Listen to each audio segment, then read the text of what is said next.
سلام بچه‌ها، من لیام معصومی هستم و اومدم برای آموزش روبیک گلابی و خلاصه که روبیک گلابیمون خیلی روبیک راحتیه و هر جاش که متوجه نشدین بزنین عقب تا دوباره بفهمین که من چی میگم.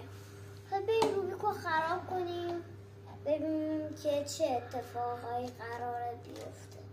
نه بچه یه نکته بگم، بچه فکر کنیم این زرده، مرکز زرده، فکر کنیم مرکز سفیده. حالا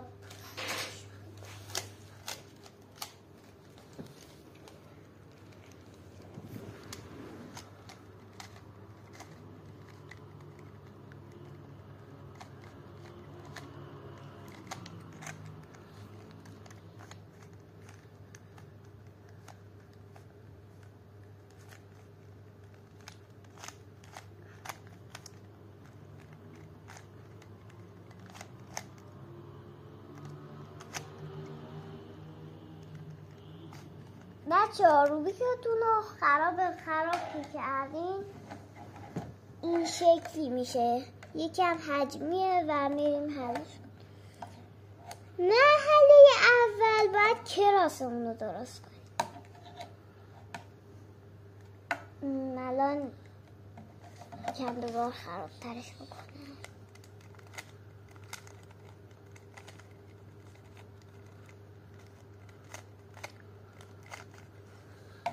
خب الان که رسیدیم به این مرحله هم که گفتم کراس رو درست کنیم. حالا مثلا میخواییم که این مهره، میبینی این مهره بیاد پایین. بعد که بخواد میاد پایین باید یه F2 بزنیم به این شکل. F2 زدین صاف بود، با این دیگه کاری باش نداره، یعنیش پایین، اینم صافه، کاری باش نداره.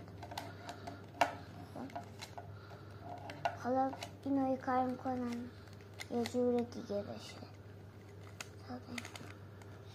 بچه ها این برجسته است، این برجسته است، یعنی این یک اومده پایین از اینجا، ولی اینا